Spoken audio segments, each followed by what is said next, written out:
방금 전에 그 총회장님 설교 본문이 이제 구약이었는데요. 구약의 부흥에 관한 중요한 원리에 대해서 잘 말씀해 주셨는데, 제가 이제 그 맡은 주제가 이제 구약에서의 샬롬과 부흥입니다. 그래서 총회장님 이제 말씀하신 거에 몇 가지 좀 더하는 의미에서 제가 좀 발제를 진행하도록 하겠습니다. 여러분들 그 자료집을 보시면 되겠습니다. 제 강의는 쭉 자료집에 있는 것을 순서대로 이렇게 읽어가면서 강의를 하는 걸로 그렇게 하도록 하겠습니다. 먼저 서론을 보시죠. 지난 2년간 전대규모의 코로나 팬데믹을 거치면서 한국교회는 영적 침체를 겪었습니다. 코로나 기간의 방역 지침에 따라서 교회의 대면 예배와 소그룹 모임, 집회와 봉사활동이 제한되었고, 코로나 시기를 거치면서 대부분의 교회는 성도 수의 감소를 경험했고, 적지 않은 수의 교회가 문을 닫는 아픔을 겪었습니다. 코로나 방역 규제가 대폭 완화되어 교회마다 현장 예배를 회복하기에 힘쓰는 이때에 두 가지 질문을 던지고자 합니다. 하나는 코로나의 긴 터널을 빠져나오는 이때에 교회는 안녕한가?이고, 다른 하나는 코로나 기간을 지나면서 침체되었던 교회가 어떻게 부흥할 것인가입니다. 이 질문에 답하기 위해서 이 글에서는 구약에 나타난 샬롬, 안녕과 부흥을 탐색하고자 합니다. 구약에서의 샬롬을 먼저 좀 말씀드리고요. 그 다음에 구약에서의 부흥을 말씀드리고 결론을 내도록 하겠습니다. 첫 번째, 구약에 나타난 샬롬의 의미입니다. 구약에는 237회 사용된 히브리어 명사 샬롬은 우리가 일반적으로 알고 있는 평화보다 더 다양한 의미를 지니고 있습니다. 샬롬은 평화 이외에도 온전함, 번영, 행복, 안녕, 건강함, 화평, 구원 등을 의미합니다. 명사 샬롬의 근원적인 의미는 동사 샬람을 통해서 알 수 있는데, 샬람은 건강, 영적, 정치적 상황 등의 온전함을 의미합니다. 같은 어근의 아카드어 샬람도 건강하다, 온전하다를 의미합니다. 따라서 샬롬이 말하는 평안 혹은 평화는 어원적으로 온전함에서 오는 것이다, 이렇게 말할 수 있겠습니다. 우리의 육신이, 영이, 가정이, 공동체가, 나라가 온전할 때 평안할 수 있다라는 것입니다. 이제 샬롬에 대한 구약의 주요 가르침을 살펴보도록 하겠습니다. 몇 가지 주제를 나누어서 좀 살펴볼 텐데요. 첫 번째, 구약에서 나타난 샬롬의 핵심적인 주제는 샬롬의 근원은 여호와이시다라는 것입니다. 우리 인간이 누리는 지복인 샬롬은 어디에서 오는가? 샬롬의 근원은 어디인가? 아래의 구절들은 샬롬의 근원이 여호와 하나님이심을 보여줍니다. 세 구절을 제가 적었는데요. 첫 번째, 사사기 6장 24절입니다. 기드온이 여호와를 위하여 거기서 제단을 쌓고 그것을 여호와 살롬이라 하였더라. 그것이 오늘까지 아비에셀 사람에게 속한 오브라에 있더라. 개역개정에서는 기드온이 제단을 쌓고 그것을 여호와 살롬이라 불렀다고 번역했는데, 여호와 살롬을 히브리어 발음대로 더 정확히 번역하면 여호와 샬롬입니다. 이는 여호와는 샬롬이시다 라는 의미로서 샬롬의 근원이 여호와임을 말해줍니다.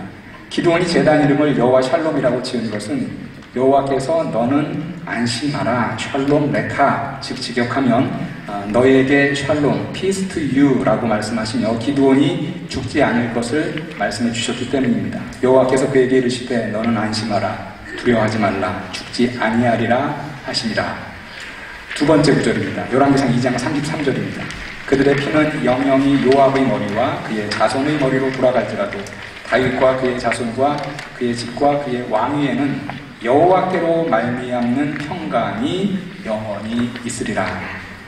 이 말씀은 솔로몬이 그의 군대장관 분하야에게 한 말입니다. 솔로몬과 왕이 쟁탈전을 벌였던 아도니아 편에 섰던 요압은 성막으로 도망하여 제단 뿔을 잡았지만, 솔로몬은 의롭고 선한 사람인 이스라엘 군사령관 아브넬과 유다 군사령관 아마사를 죽인 요압을 죽일 것을 명령합니다. 솔로몬은 요압이 자신보다 선한 두 사람을 죽였기 때문에 요압을 죽인다 할지라도 다윗과 그의 자손과 그의 집과 그의 왕위에는 영원히 평강이 있을 것이라고 말하는데, 여기서 평강은 여호와께로부터 오는 것임을 복합전치사 내인 뭐뭐로부터를 통해서 분명하게 알려줍니다. 세 번째, 이사야 9장 6절입니다. 이는 한 아기가 우리에게 낳고 한 아들을 우리에게 주신 바 되었는데 그의 어깨에는 정사를 메었고 그의 이름은 기묘자라 모사라 전능하신 하나님이라 영존하신 아버지라 평강의 왕 사르 샬롬이라 할 것이라. 이사야 9장 6절은 유명한 메시아 예언으로서 여기에는 5개의 메시아 호칭인 기묘자, 모사, 전능하신 하나님, 영존하시는 아버지, 평강의 왕이 나옵니다. 이 중에서 평강의 왕은 사르 샬롬의 번역으로서 약속된 메시아, 성자 하나님이 샬롬의 왕이심을 밝혀줍니다. 위에서 본 사사기 6장 23절과 열왕기상 2장 33절의 성부 하나님 여호와뿐만 아니라 오실 메시아 성자 하나님이신 예수 그리스도도 평강의 왕, 평강의 근원이심을 말해주고 있습니다. 그 다음에 이제 두 번째 구약에서 나타난 샬롬에 관련한 중요한 주제는요, 샬롬의 수여자로서의 여호와이십니다. 샬롬의 근원이신 여호와께서는 아래 구절들에서 그의 백성들에게 친히 샬롬을 수여하시는 분으로 나타납니다. 욥기 25장 2절입니다. 하나님은 주권과 위엄을 가지셨고 높은 곳에서 화평을 베푸시느니라. 욥기 25장 2절은 욥과 변론하는 빌닷의 말입니다.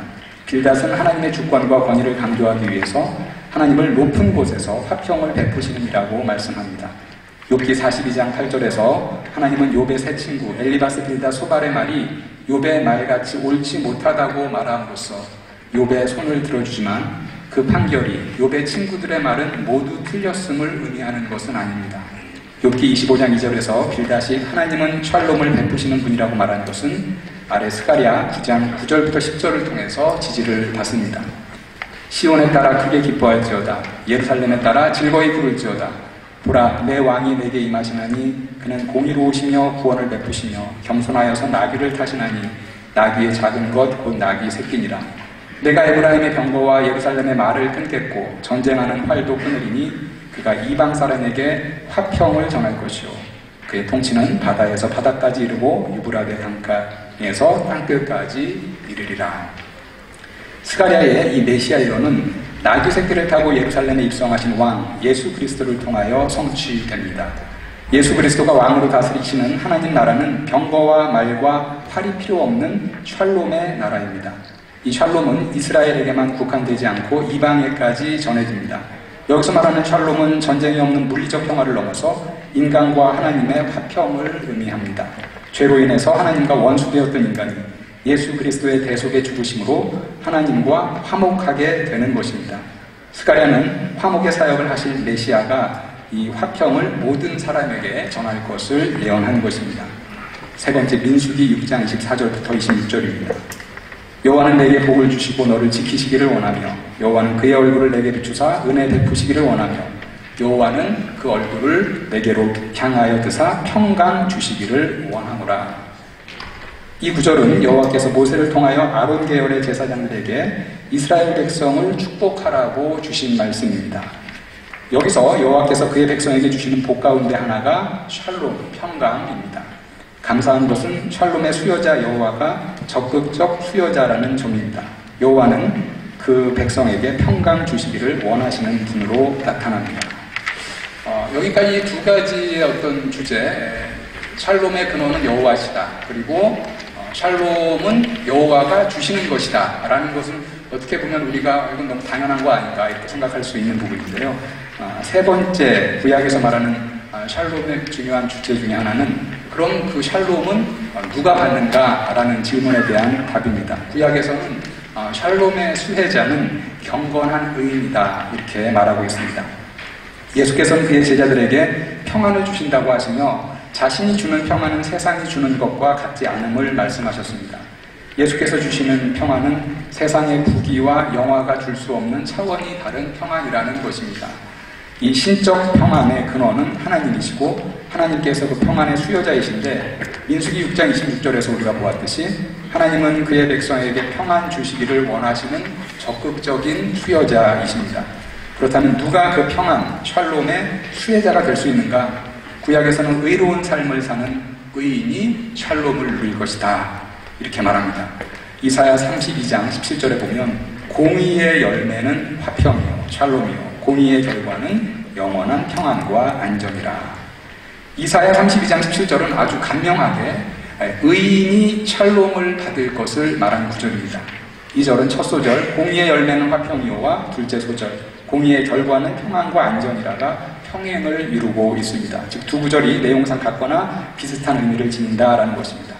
개역개정에서 공의로 번역된 히브리어 하제다카는 의를 의미합니다. 즉 공의의 열매가 화평이라는 것은 의로운 삶을 산 의인이 화평을 누릴 것을 말하는 구절입니다. 두 번째 소절은 첫 번째 소절의 의미를 반복합니다. 공의의 열과는 공의의 열매에 상응하고 평안과 안전은 화평에 상응합니다.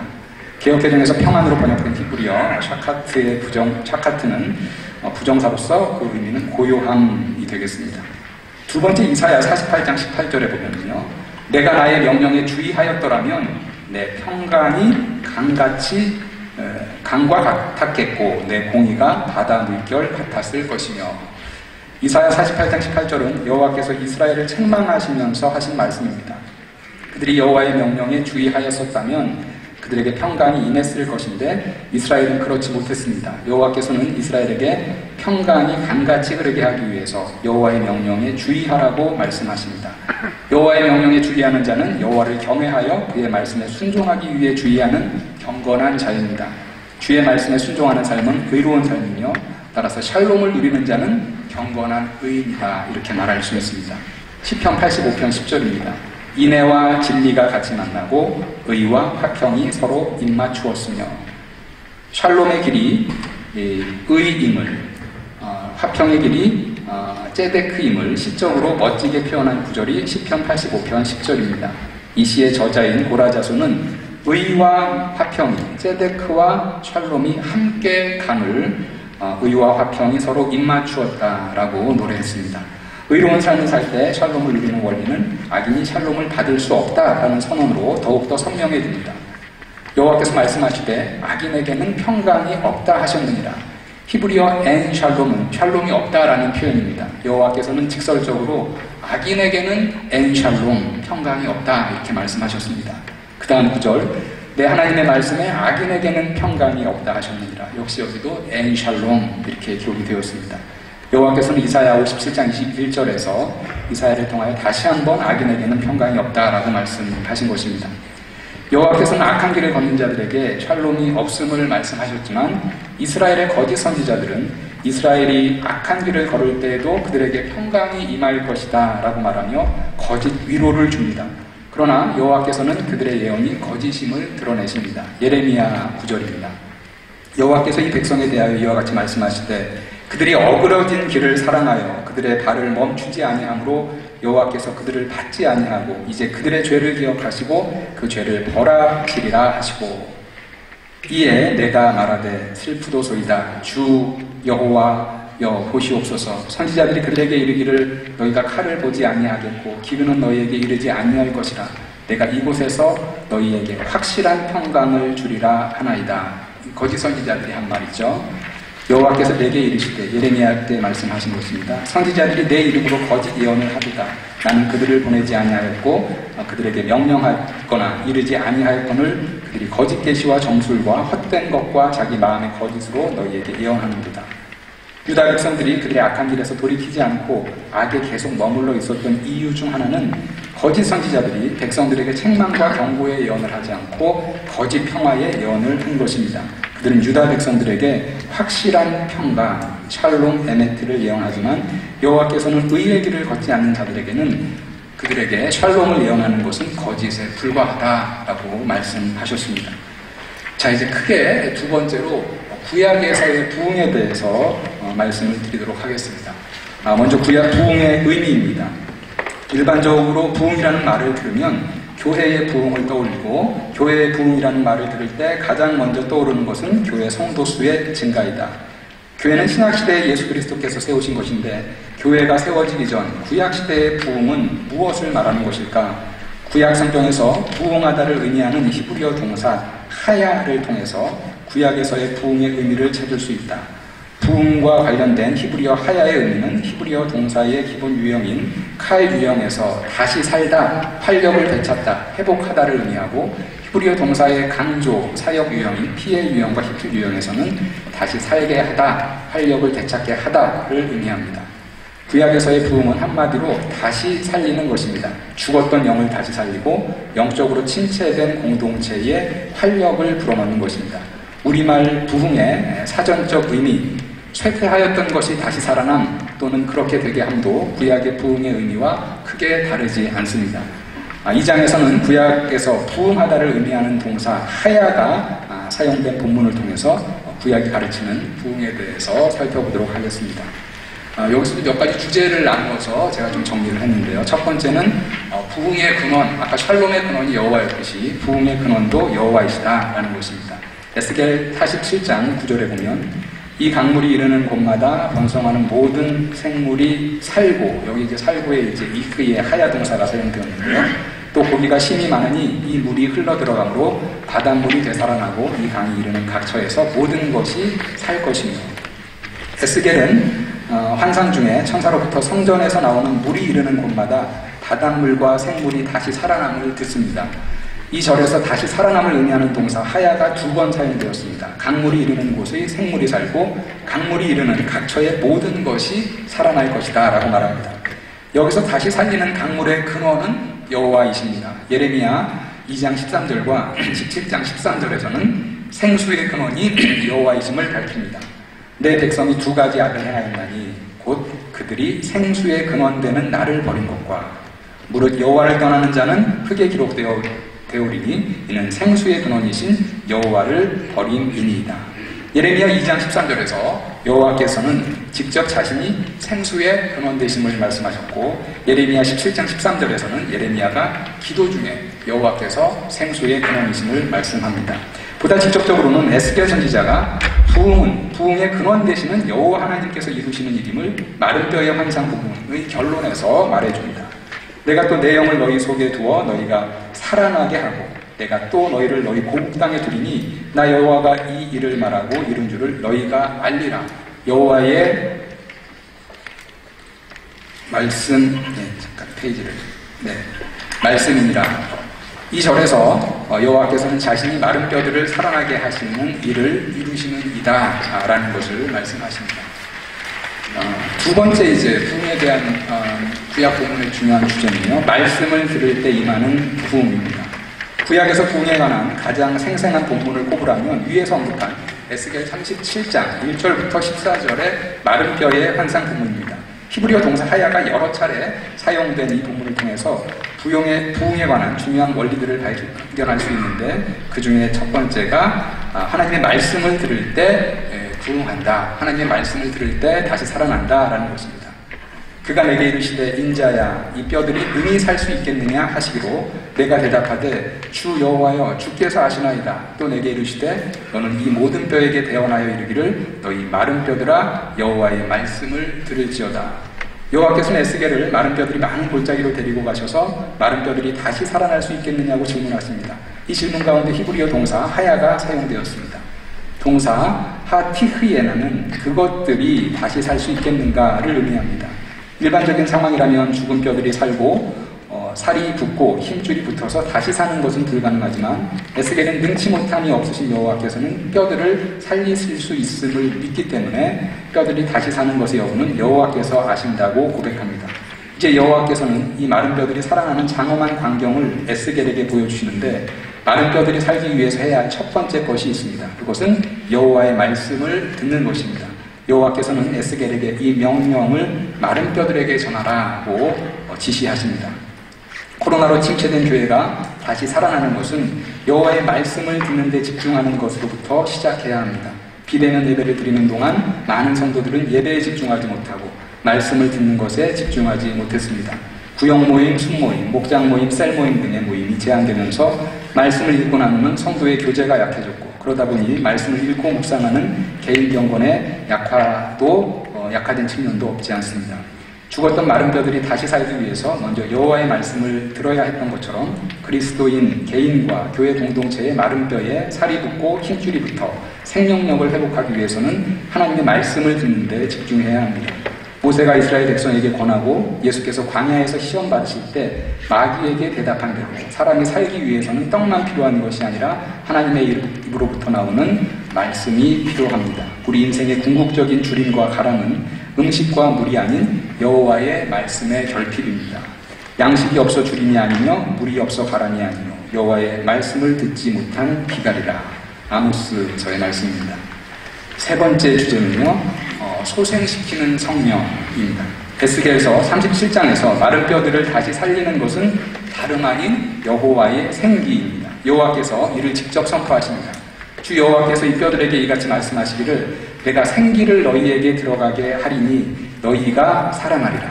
너희 위에 힘줄을 두고 살을 입히고 가죽으로 덮고 너희 속에 생기를 넣으리니 너희가 살아나리라.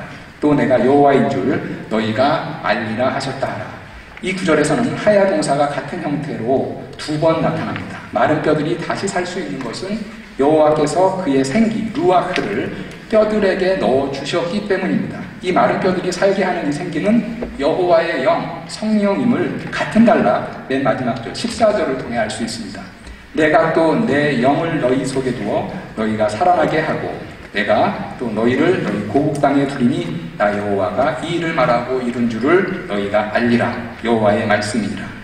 여기서 영어로 번역된 히브리어는 위에 에스겔 37장 5절과 6절에서 생기로 번역된 루아흐입니다.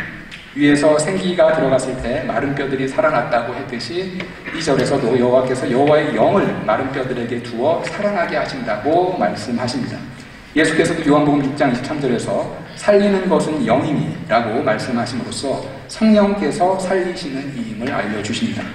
한국교회가 부흥하기 위해서, 다시 살기 위해서는 마른 뼈에 여호와의 생기가 들어감으로 살아났듯이 교회 안에 여호와의 영, 살리는 영, 성령으로 충만해야 하겠습니다. 교회가 다시 사는 것은 인간의 역사가 아니라 교회 안에 충만히 임하신 성령의 역사로 가능합니다. 살리는 이, 부흥케 하는 이가 성령이라면 교회가 어떻게 성령의 충만한 역사를 누릴 수 있겠는가? 예수께서는 성령을 받기 위하여 구하고 찾고 두드리라고 말씀하시면서 구하는 자에게 성령을 주시지 않겠느냐고 단문하십니다. 너희가 악할지라도 좋은 것을 자식에게 줄 줄 알거든 하물며 너희 하늘 아버지께서 구하는 자에게 성령을 주시지 않겠느냐 하신다. 네 번째 부흥에 대한 중요한 주제는요, 회개할 때 임하는 부흥입니다.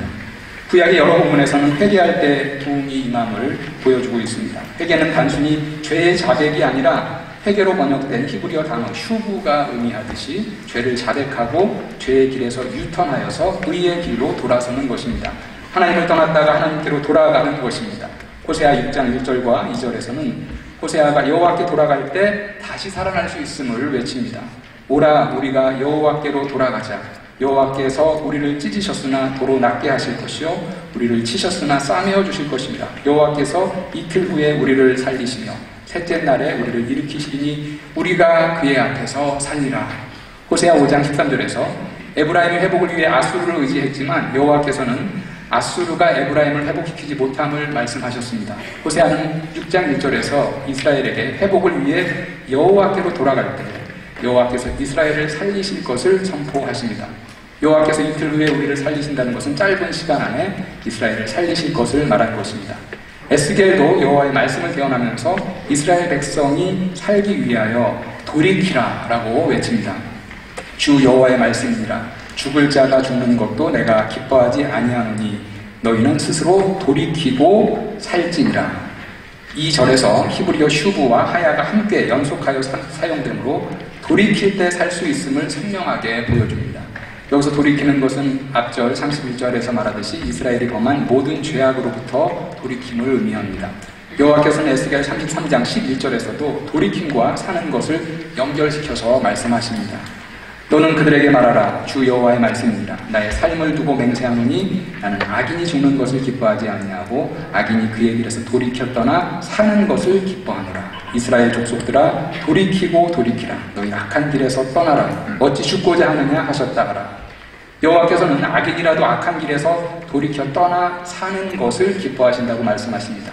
또한 이스라엘 백성에게 돌이키고 돌이키라고 반복하며 명령하시면서 돌이키지 않는 길은 죽음이라고 말씀하십니다. 이스라엘 백성이 회개함으로 다시 살아날 때 가져야 할 마음가짐에 대하여는 이사야 선지자를 통해서 우리에게 말씀하십니다. 지극히 존귀하며 영원히 거하시며 거룩하다 이름하는 이가 이와 같이 말씀하시되 내가 높고 거룩한 곳에 있으며 또한 통회하고 마음이 겸손한 자와 함께 있나니 이는 겸손한 자의 영을 소생시키며 통회하는 자의 마음을 소생시키려 함이라. 2절에서 히브리어 하야가 소생시키다로 번역되어 2번 나타납니다. 하나님의 소생시키는 자는 회개하는 자인데 구체적으로는 겸손하게 통회하는 자를 소생시킨다고 말씀하십니다. 여기서 통회하는으로 번역된 히브리어 다카는 자신의 죄에 대해서 무너지는 마음으로 깊이 뉘우침을 의미합니다. 부흥에 대한 구약 성경의 마지막 중요한 주제는요, 부흥을 간구하라라는 것입니다. 위에서 살펴본 바와 같이 부흥의 근원이 여호와 하나님이시라면 하나님께 부흥을 간구함이 마땅합니다. 부흥을 위해서 소생시키는 성령을 구하듯이 부흥의 주권자에게 부흥을 간구하는 것입니다. 하박국은 그의 기도에서 여호와께 부흥을 간구합니다. 여호와여, 내가 주께 대한 소문을 듣고 놀랐나이다. 여호와여, 주는 주의 일을 이 수년 내에 부흥하게 하옵소서. 이 수년 내에 나타내시옵소서. 진노 중에라도 긍휼을 잊지 마옵소서. 유다의 패역이 극심하여 바벨론을 통한 하나님의 심판을 앞두고 있었을 때 하박국은 하나님의 구원을 간구합니다. 2절에서 하박국이 듣고 놀란 소문은 하박국이 다음 절 3절부터 15절에서 노래하는 하나님께서 이스라엘을 애국으로부터 구원하신 것입니다. 하박국은 주의 일을 수년 내에 부흥하게 해달라고 간구하는데 여기서 주의 일은 바로 하나님의 구원을 의미합니다.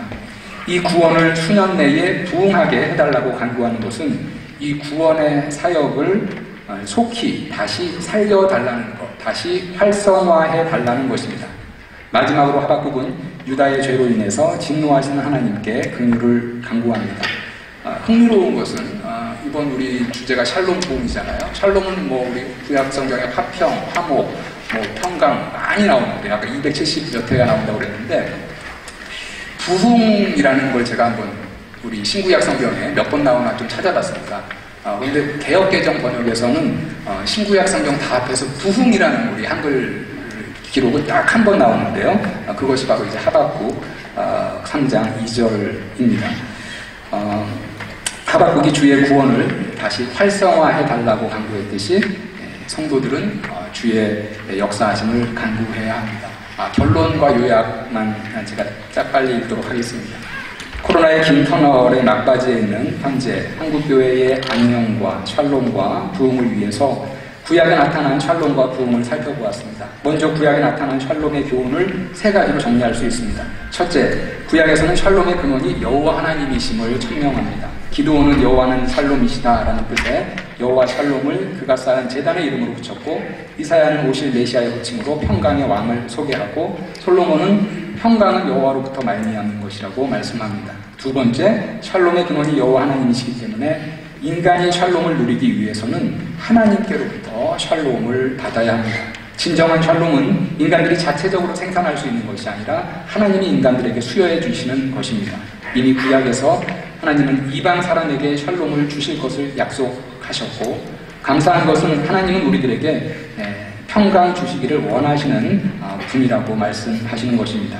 세 번째, 구약에서는 선명하게 샬롬의 수혜자는 의인이라고 말씀합니다. 의의 열매가 화평이고 여호와의 명령에 주의하는 경건한 의인에게 평강이 강같이 임할 것이며, 이를 시적으로 의와 화평이 입맞추었다고 노래합니다. 의인에게 샬롬이 주어지면 악인에게는 샬롬이 없다라는 선언을 통해서 강화됩니다. 악인의 길을 걷는 자에게는 샬롬을 누릴 수 있다고 말하는 자들도 있었으나 여호와께서는 이들이 거짓 선지자들이다라고 밝혀주십니다. 다시 살다, 활력을 되찾다, 회복하다의 의미를 갖는 구약의 부흥, 히브리어 하야는 다음과 같은 5가지 중요한 가르침을 우리에게 줍니다. 첫 번째, 샬롬과 마찬가지로 부흥의 근원은 여호와이십니다. 에스겔의 마른 뼈 환상의 결론에서 여호와께서는 마른 뼈들을 다시 살리신 이는 여호와이심을 말씀합니다. 즉 부흥케 하시는 이는 여호와이시다라는 선언입니다. 또한 에스겔이 본 다른 환상에서 강물이 흐르는 곳마다 생물이 살고 바다가 되살아났듯이 그 강물, 생수의 근원은 여호와이십니다. 두 번째, 하나님의 말씀을 들을 때 부흥할 수 있습니다. 여호와는 에스겔의 마른 뼈 환상에서 마른 뼈들을 다시 살리시기 전에 마른 뼈들에게 여호와의 말씀을 들으라고 명령하셨습니다. 세 번째, 부흥은 성령의 역사입니다.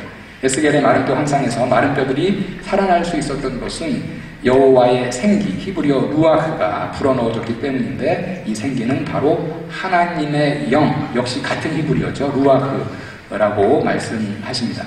네 번째, 구약은 회개할 때 부흥이 있음을 가르칩니다. 호세아는 우리가 여호와께로 돌아갈 때 여호와가 우리를 살리실 것이라고 예언하였고, 에스겔도 돌이키고 살라고 예언하였습니다. 그리고 소생을 경험하기 위해서는 겸손함과 통회함으로 회개할 것을 가르칩니다. 다섯 번째, 부흥을 위해서 부흥의 시행자이신 여호와 하나님께 간구하는 것입니다. 하박국은 주의 일을 수년 내에 부흥케 해달라고 부르짖음으로 부흥을 간구함에 본을 보여주었습니다. 그동안 코로나로 인해서 제한되었던 교회의 현장 예배가 재개된 이때에 샬롬과 부흥의 성경적 원리를 성도의 삶과 교회에 적용하여서 한국 교회가 샬롬과 부흥을 누리기를 간절히 소망합니다. 성도와 교회 공동체가 의의 길을 걸어서 샬롬을 누리고 여호와께로 돌아와서 주의 말씀에 집중하고 성령을 다시 받아서 소생케 되는 부흥을 경험하기를 소망합니다. 이를 위해서 우리 모두도 하박과 같이 부흥의 주권자 되신 여호와께 부르짖어 간구해야 할 것입니다. 여호와여, 주는 주의 일을 이 수년 내에 부흥하게 하옵소서. 아멘. 감사합니다.